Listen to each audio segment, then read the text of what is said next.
Texas, 1944. The sun hung low over the panhandle, bleeding red into the dust. A group of weary German POWs stood stiff near the edge of a working cattle ranch, their striped uniforms jarring against the rugged brown earth. Barbed wire framed their world until a gate opened.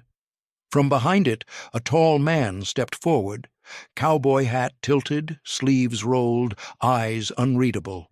He said something in slow, heavily accented German and gestured toward the ranch house. Confused, the prisoners exchanged wary glances. Then, with a slow wave, he beckoned again. "Dinner," he said. Inside. A table was already set. Stew, cornbread, coffee. One prisoner whispered, "It's a trick." Another asked, "Is it Sunday?" They didn't move, until one, the youngest among them, barely 20, took a step forward, then another. The guard said nothing. No threats, no rifles. Only the smell of food and the sound of cattle lowing in the distance. A cowboy was inviting the enemy to supper, and nothing made sense anymore. The Texas sun was already fading by the time the army trucks rolled through the dusty cattle gates of the McNair Ranch. The land stretched for miles in every direction, golden and dry, dotted with mesquite trees and the soft bellow of cattle in the distance. The trucks rumbled to a stop in a rising cloud of dust, and out stepped 24 German prisoners, gaunt, sunburnt, their striped shirts clinging to the sharp bones beneath their skin. None of them spoke. They had already said their goodbyes to whatever hope they once carried. This wasn't a camp exactly. There were no rows of concrete barracks or barking dogs, just fence posts, wire, and a ranch house sitting proud at the top of a hill, and the man who stood at its edge, with a worn leather hat tilted over one eye, watching. His name was Calvin McNair. Locals knew him as the quiet type, neither kind nor cruel, just a man with more ghosts than friends. He had fought in the last war, the one before this, when trenches were the world and gas turned boys into silence. He returned with a piece of shrapnel lodged just below his ribs, and a belief that no war ever ended clean. Then, years later, the war took his son, Jack, barely 19, killed in Tunisia, somewhere in a desert too far away to bury him. Calvin never spoke much after that.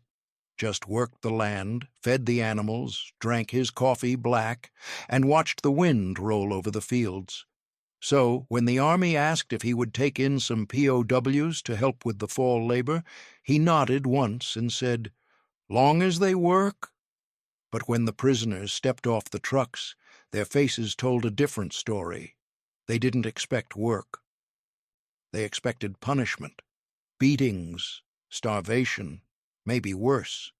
These men, boys really, had been raised on the Reich's doctrine, fed stories about American savagery.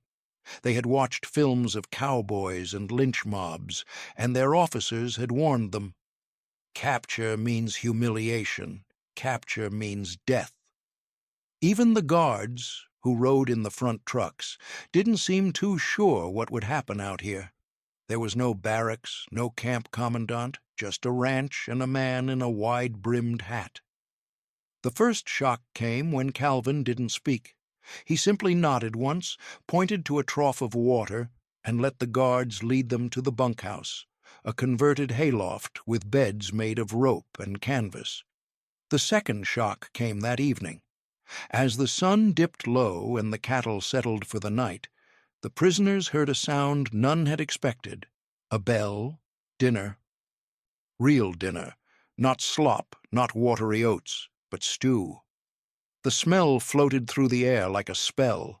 Beef, onions, black pepper, flour-thickened gravy. It was a smell that belonged to memory, not captivity.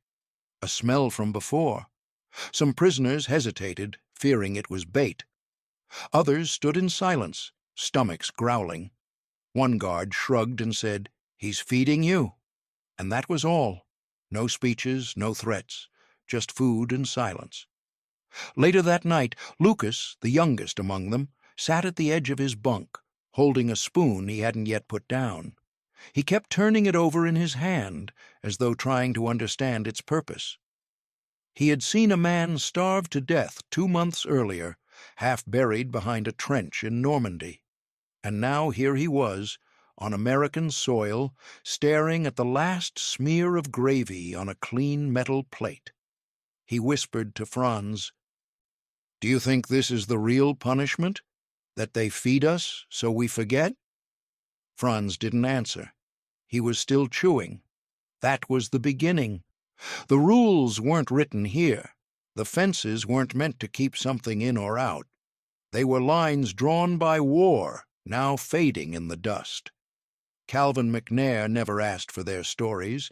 He didn't lecture them on democracy. He just let them work and gave them food, not as charity, not as peace, but as something older, something harder to name. Because out here, in this corner of Texas, war had a different rhythm. One where a cowboy with a broken heart invited his enemies to dinner, because that's what men did when the sun went down and the work was done. The next morning the Germans awoke to the clatter of a pail being set down outside the bunkhouse. Fresh water. Someone had hauled it in before dawn. Lucas blinked in the half-light, still unsure if the stew had been a dream.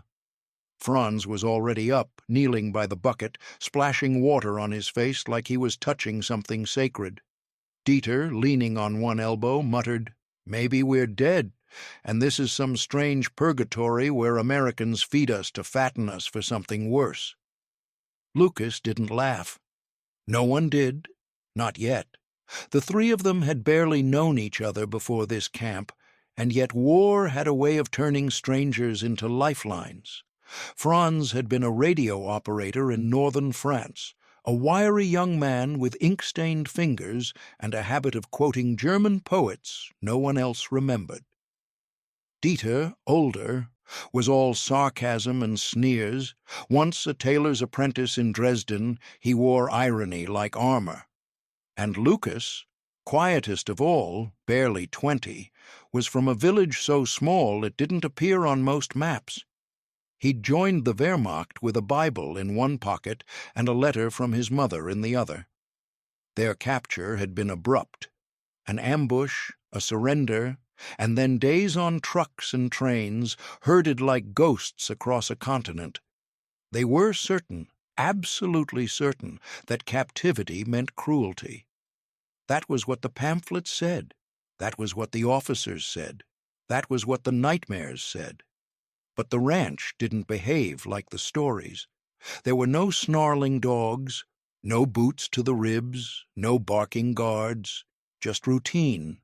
Simple, quiet routine. In the morning they were given soap, real soap, white and heavy, smelling faintly of lemon. Dieter stared at his bar like it might dissolve into smoke. "Soap," he said. "Imagine that.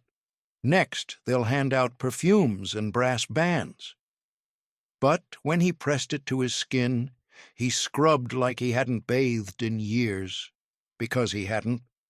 The guards, mostly local boys from Amarillo or Abilene, barely looked at them. Their rifles hung loose, more for show than menace. One of them even nodded to Franz as he passed. Just a nod, not a word, not a smirk. But the gesture landed like a stone. Franz stood frozen for a moment, unsure whether to nod back or brace for a trick. It wasn't what they were told to expect, and that, somehow, made it more terrifying. They worked in the fields that day, clearing brush, hauling feed, mending fences. Lucas had never touched a fence post in his life, but he worked until the blisters on his hands split open. No one yelled at them. No one insulted them. Calvin stood on the hill, hat low, watching, always watching. When the sun reached its peak, they were handed tin cups of water and slices of cornbread. No speeches, no warnings, just food. And yet the fear lingered, because they knew fear. They trusted it. This quiet they didn't trust. Franz whispered as they walked back to the bunkhouse. "It's too quiet. It's a strategy. A different kind of war." Lucas didn't answer. He was still thinking about the soap. He had hidden his bar under the mattress, afraid someone might take it. Not the Americans, one of their own. Hunger did strange things. So did shame. Calvin passed them on the path that evening, riding slowly on horseback. He didn't speak, just tipped his hat slightly as he passed. That was it. And yet Lucas couldn't shake the feeling that it meant something. A nod, a silence, a piece of bread. These weren't weapons, but they were doing damage all the same. And for men trained to hate, trained to fear, trained to die, this kind of damage was the hardest to survive. The invitation came without ceremony. No guards, no interpreter. Just Calvin himself, stepping into the middle of the yard one evening as the sun fell low and nodding toward a handful of prisoners with a simple word: supper. For a moment no one moved. The 5 men he gestured to, Franz, Lucas, Dieter, and 2 others from the fence-mending crew, looked at one another as if someone had misheard. Supper? With him? Dieter was the first to speak. "It's a test," he muttered. "Or a trick. Americans don't break bread with prisoners. It's not in their books, and it sure as hell wasn't in ours." But Calvin had already turned and started walking toward the ranch house, slow and steady, as if expecting they'd follow. The guard nearest the gate gave a slight shrug, then pulled the chain link open. No commands, no rifles aimed. Just space, open and terrifying. Lucas hesitated, then stepped forward, not because he was brave, but because something in him whispered go. And when he moved, the others followed. Inside the ranch house, the world changed again. The table was long, rough-hewn wood, scarred from decades of use.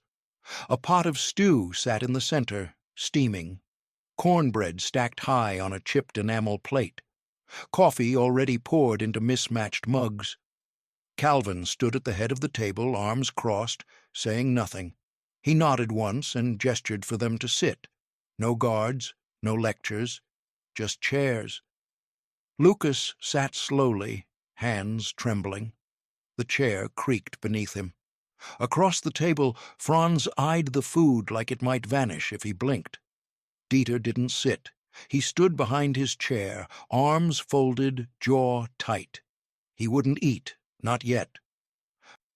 "What will we owe him if we eat?" he said low, as if the room itself might overhear. "Gratitude? Confession? A sliver of our soul?" No one answered. Lucas reached for a spoon. His fingers brushed the handle, then pulled back. He closed his eyes, breathed in the scent. Stew, rich, heavy with meat and potato and something sweet like carrot. It hit him like a memory.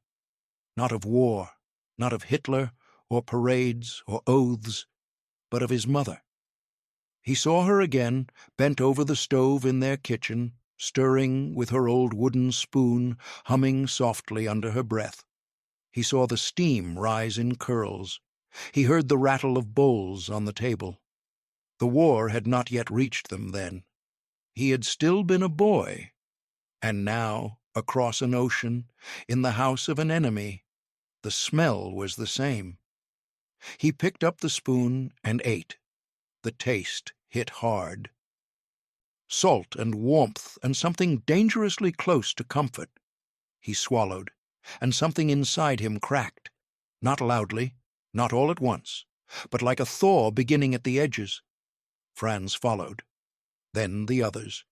Even Dieter, after a long pause, slid into his chair with a grunt and took the smallest piece of cornbread. He did not eat, but he held it. Calvin sat last, poured his own coffee, said nothing until Lucas, unsure of his own voice, whispered, "Why are you doing this?" Calvin didn't look up, just stirred his stew and said, "Men gotta eat." That was all. No sermon, no moral, But those words landed heavier than any speech. They stripped away titles, ranks, borders, flags. Just men, just hunger, just the clatter of spoons in a quiet room. Afterward, when they walked back across the darkening yard, no one spoke. Dieter finally took a bite of the cornbread. Lucas stared at the stars above the wire and felt the ache in his stomach ease, not from the food, but from the fracture it left behind. They didn't understand what had happened, but they knew something had begun to break. The next morning, the smell of bacon drifted across the camp like a rumor. It floated in soft on the wind, slow and oily, curling through the cracks in the bunkhouse walls and settling into their clothes, their hair, their minds. Lucas opened his eyes to it. At first he thought it was a dream, another trick of memory like the stew. But then he sat up, and the scent deepened. Rich, greasy, unmistakable. Bacon. He hadn't smelled it since childhood, not since ration books had taken over the kitchen table, since butter became a myth and pigs disappeared from the village barns. Back then, his sister had once stolen a sliver of pork from the smokehouse, just enough to fry over the stove when their parents were out. They had eaten it in silence, fingers greasy, eyes wide. It had tasted like rebellion and warmth all at once.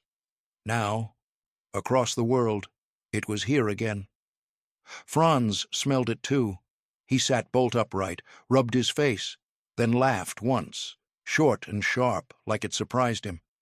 "Bacon," he whispered. "They're feeding the pigs bacon." Dieter groaned, half awake. "Either we're dreaming or we've slipped into some kind of American joke." But it wasn't a joke. At breakfast, the guards said nothing, just pointed to the mess line.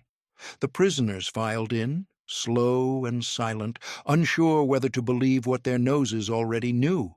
And there it was, trays loaded with eggs, potatoes, and thick, curled strips of bacon. Beside it, warm biscuits, soft and golden, with pats of butter melting into their folds. The Americans served themselves the same. There was no division, no special rations for victors. The guards sat at tables beside the prisoners, poured their coffee from the same pots, passed the same bread. They didn't talk much, just chewed, drank, wiped their mouths, and it was that silence that said everything.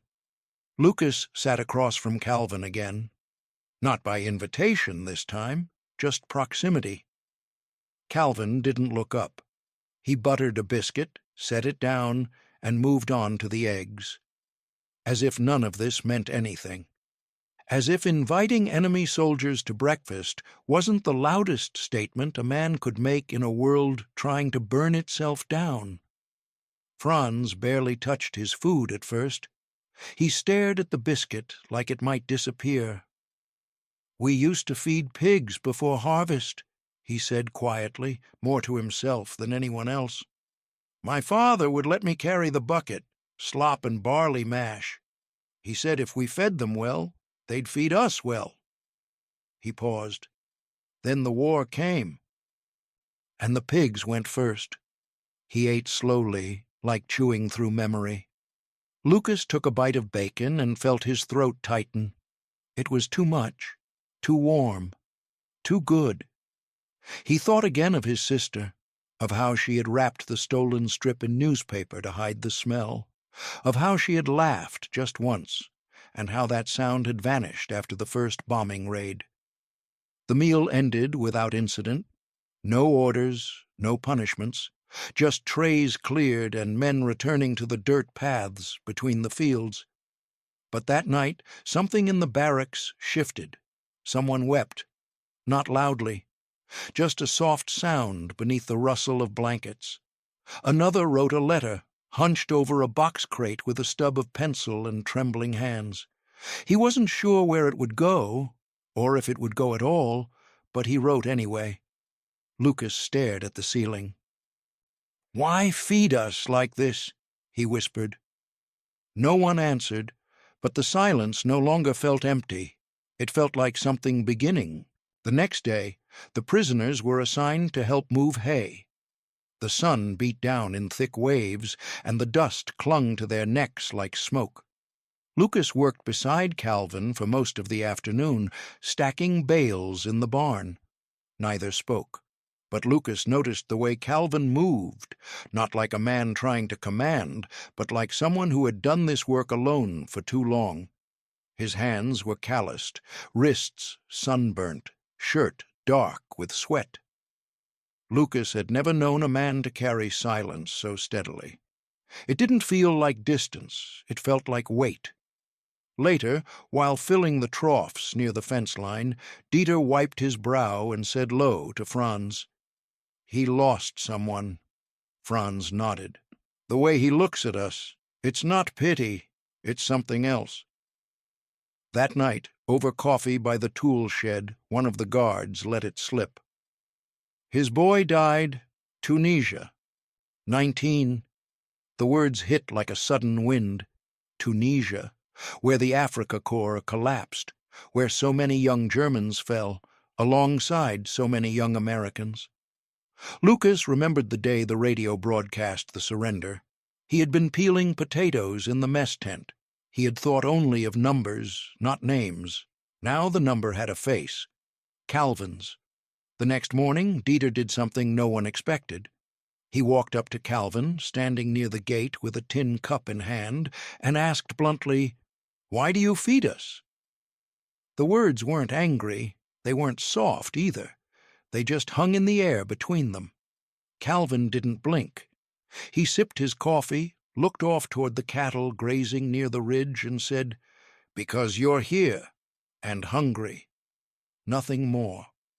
Dieter scoffed, half laughed, but he turned away quickly. It wasn't the answer he wanted.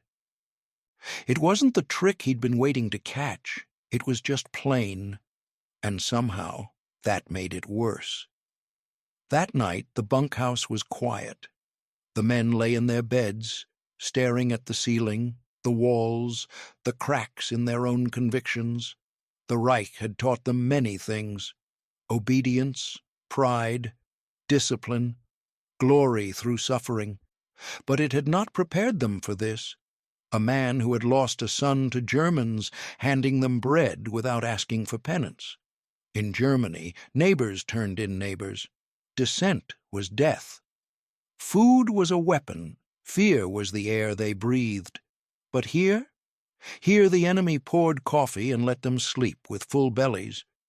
Lucas thought of a saying his grandfather used to repeat, "The man who shares his fire is no stranger." He hadn't understood it as a boy. Now he wasn't sure he could survive it, because the fire was warm. And that warmth burned. Calvin never preached, but the prisoners began to notice the way he carried himself, how he paused before killing a rattlesnake, muttering a soft, "Sorry," before the shovel dropped, how he took off his hat when a cow died birthing a calf, how he folded the American flag at sunset, even if no one watched. It wasn't for show. It was code, old code, the kind written in sweat and silence, passed from fathers to sons before there were nations and uniforms and graves marked by continents. Feed your enemy, shelter your neighbor, bury your dead with respect. That was Calvin's war. That was his resistance. And in that quiet resistance, the prisoners began to feel something more dangerous than defeat. They began to feel doubt. It started with whispers. Around the water barrels, at the edge of the fields, in the slow hum of twilight when the day's work ended and the world felt fragile again.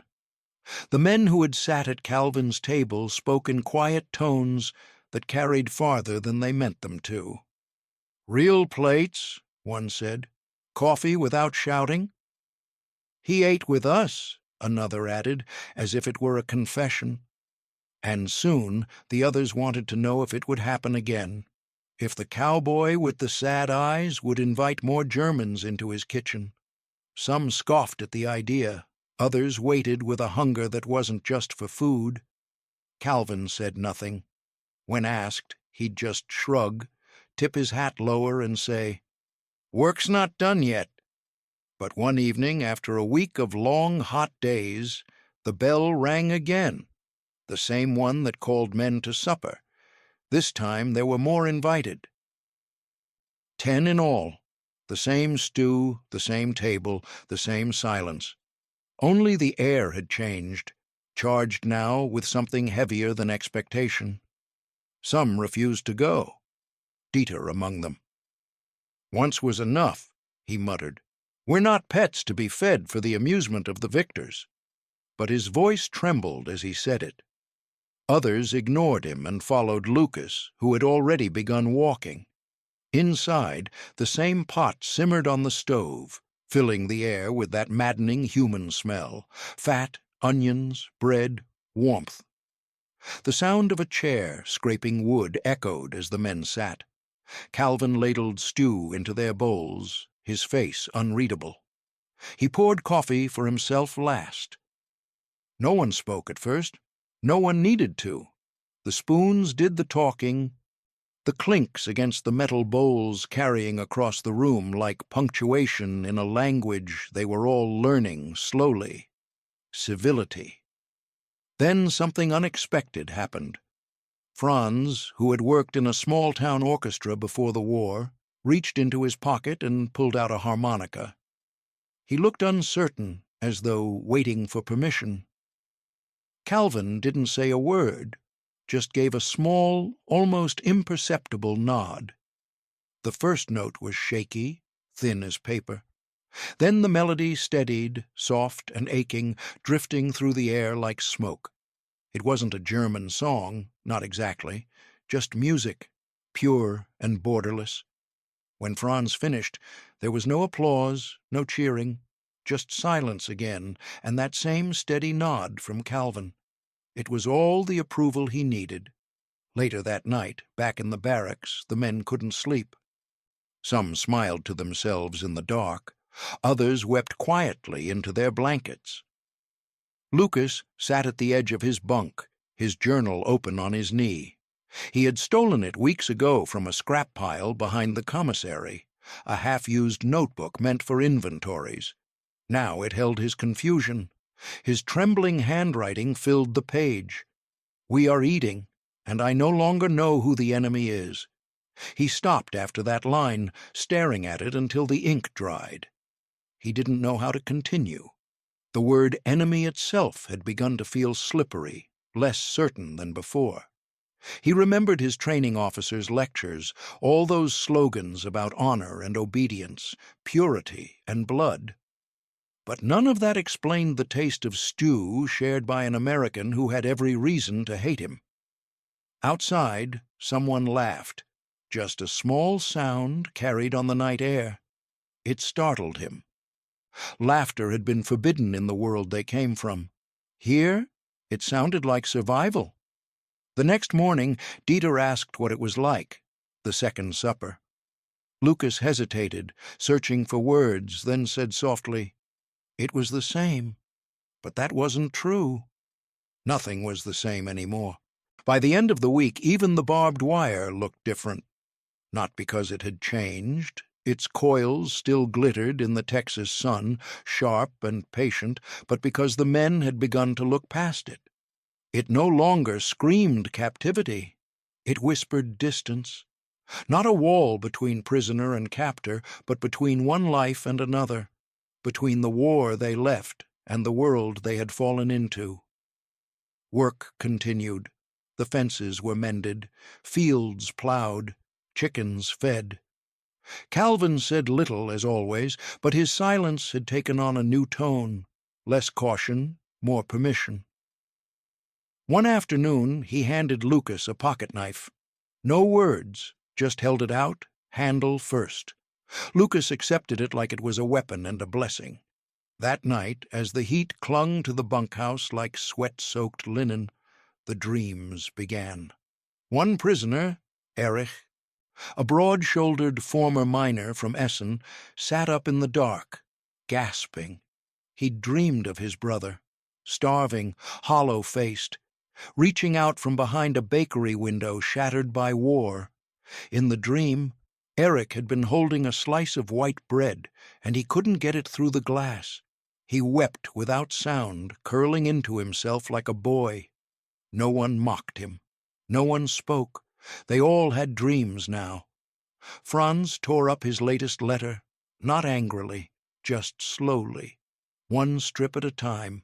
He had tried to write about the meal, about the harmonica, about the coffee he had drunk beside a man who could have been his enemy, his brother, or both. But the words felt wrong. I am eating well. I am safe. What would his mother think, crouched beneath a ceiling ready to collapse, boiling weeds just to flavor the water? I cannot write that I am fed, he whispered to no one. Not when they're still starving. And then came the question that silenced even the creak of the floorboards. If the enemy feeds us, Franz asked aloud, what did we fight for? No one answered. The question hung in the rafters like smoke. Lucas rolled onto his side, facing the wall, eyes wide open. He had asked himself the same thing each night, tracing the wood grain with his eyes until dawn. He remembered the day he enlisted, the handshake, the speeches, the pride, his mother's forced smile. He had been told he was protecting her, that the Reich would shield their blood and soil from the chaos outside. Now that same chaos had given him a blanket, a knife, a bowl of stew. Outside the bunkhouse, the crickets chirped in waves. Somewhere beyond the fence, a dog barked once, then fell silent. A guard passed with a lantern, its light glowing orange through the slats in the wall. Lucas watched it move. Steady, calm. He wondered what that guard dreamed of. Back in Hamburg, the nights were darker, hungrier. He had read it in a letter before the ink blurred from his sweat. Children digging through rubble, soup lines lasting from morning to dusk, grandmothers trading wedding rings for potatoes. Here they worked, and they ate. And in that unbearable contrast, the guilt found room to grow.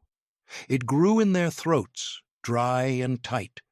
It grew in the way some men began to eat slower, as if chewing shame with each bite. It grew in the way they stopped telling stories of the fatherland at night, and instead whispered things like, "Do you think they hate us less than we hate ourselves?" Lucas wrote that one down, folded the paper, hid it in his shoe. He didn't know why.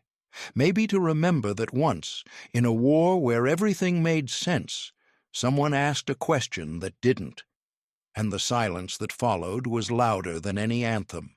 The next morning broke hot and cloudless, the kind of heat that bleaches the world until everything, sky, dust, and distance, looks the same color. The men worked slower now, their movements softened by something more than exhaustion. It wasn't obedience that drove them anymore, it was something harder to name. Lucas felt it most when he saw Calvin at a distance, his broad shoulders bent under the same sun, his movements deliberate, unhurried. There was a rhythm to the man, a quiet order that seemed older than the war itself. He didn't bark orders, didn't carry his grief like a weapon. It just lived in him, like the dust in his boots. That evening, when the light began to fade and the work was done, Lucas sat alone by the barn, the Bible open in his lap. It was the only thing he had managed to keep through capture, a small, leather-bound book with his mother's handwriting on the inside cover. Für meinen Sohn, komm zurück. For my son, come back. The pages were yellowed and soft, smudged by years of dirt and hands. He hadn't opened it in weeks, not out of loss of faith, but because the words had started to mean something else, something he couldn't explain. Calvin found him there. He had come to check the barn doors, make sure the animals were watered before nightfall. When he saw Lucas with the book, he didn't interrupt, just stood nearby, the smell of hay and dust between them. After a long silence, Calvin nodded toward the Bible. "You read English?" he asked. Lucas hesitated, then shook his head. "German," he said softly, tapping the cover. "Only German." Calvin nodded once, like that was answer enough. He started to walk away, then paused. "You believe in what's in there?" he asked without turning. Lucas looked down at the open page, at a verse he'd read 100 times before and never understood. "Love your enemies and pray for those who persecute you." He swallowed hard. "I don't know any more." Calvin was silent for a long time. Then he said, almost to himself, "That makes 2 of us." He turned to go, but before he left the barn, he set a plate on the step beside Lucas. Still warm, covered with a napkin, cornbread, nothing else, no sermon, no smile, just the plate. When Calvin was gone, Lucas stared at it for a long time. The smell filled the air, sweet and heavy, laced with butter. He didn't eat right away. He just sat there, Bible in one hand, food in the other, and tried to understand what kind of world this was. In the Reich, bread was rationed, sacred, stolen. Here, even the enemy left it without being asked. It felt like more than kindness. It felt like confession.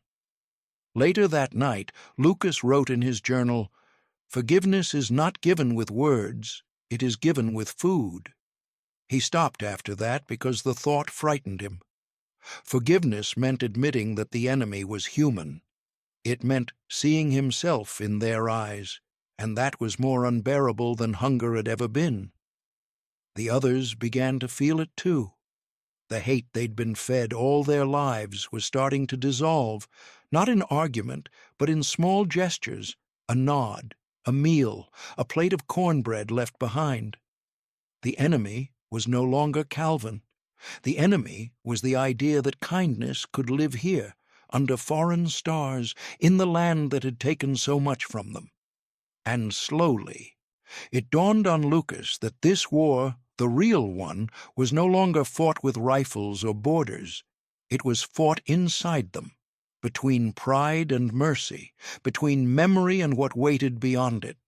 For now, all he could do was sit in the fading light, bread cooling on his knee, and wonder what kind of man he would be when freedom finally came. Freedom came quietly, like an afterthought. There was no announcement, no trumpet, no celebration. Just a letter delivered one humid morning by a young officer whose face was too fresh to have seen the front. The war in Europe was over, he said. Germany had surrendered. The Reich had fallen. The prisoners would be repatriated soon. He said it like good news, but the words hung in the air like smoke from a burned-out fire, cold, gray, without warmth.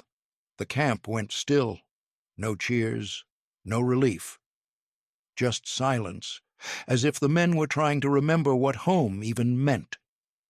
Lucas stood beside the others, his hands buried in the pockets of his work trousers, and stared past the fence toward the horizon.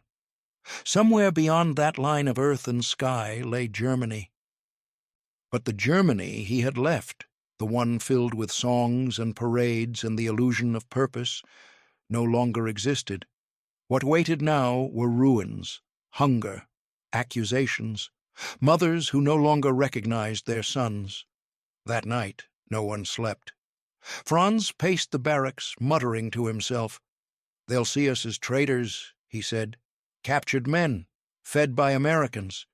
What will they think we became?" Dieter, lying on his cot, answered without opening his eyes. "Alive," he said, "and that's already too much." Outside, the guards moved slower than usual. They, too, seemed unsure of how to act now that the war was finished, but the men behind the wire remained. Calvin was nowhere to be seen that evening, though his lantern still glowed faintly near the barn. Lucas thought about walking out there, about asking him what came next, but he didn't.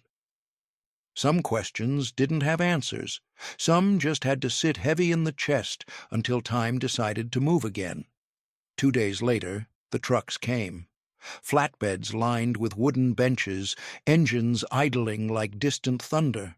The prisoners packed what little they owned: letters, journals, a few worn shirts, trinkets made from scrap wire and tin. Lucas folded his Bible in with his clothes. The air smelled of diesel and dust, and for the first time since his capture, the fence felt like protection, not prison. On the other side was the unknown. When the roll call finished, Calvin appeared, walking from the house with his hat in one hand and a burlap sack slung over his shoulder. He said nothing as he approached. The guards straightened, watching him, but made no move to stop him. He reached the gate and set the sack down on the ground. Inside were apples, round, red, some bruised, but fresh and sweet. He looked at the group, then at Lucas. "For the road," he said simply. No one moved at first. Then Franz stepped forward, hesitating only a second before taking one. The others followed, each reaching into the bag with careful hands, as though touching something sacred. Lucas was the last. Calvin held his gaze, and for a moment the noise around them faded, the trucks, the guards, the restless shuffling of boots. Just two men, eyes meeting across a war that neither had wanted. Lucas pressed something into Calvin's hand, a small folded note written on the back of a ration slip. "Danke," he said quietly, "not for the food, for the doubt." Calvin didn't open the paper. He just nodded once, the way he always did.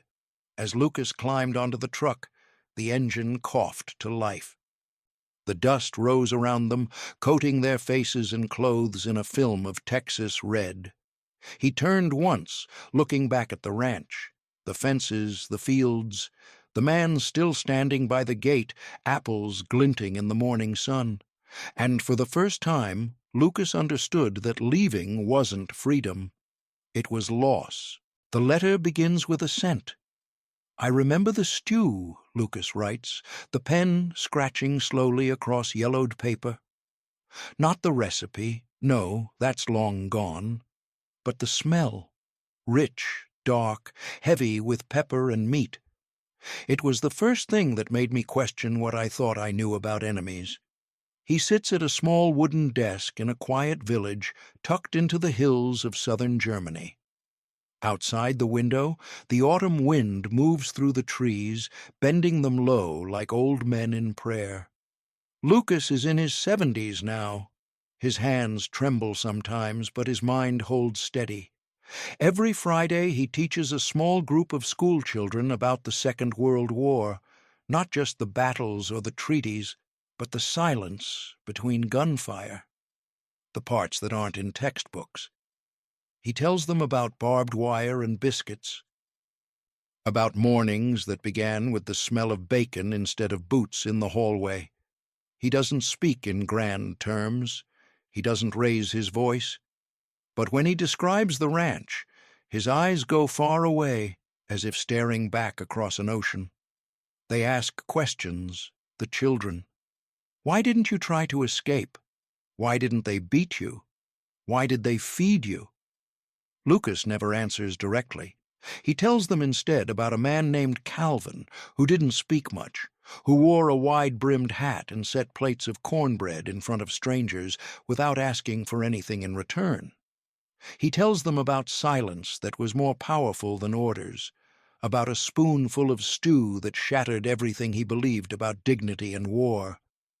In his drawer, beneath old papers and receipts, Lucas keeps a photograph.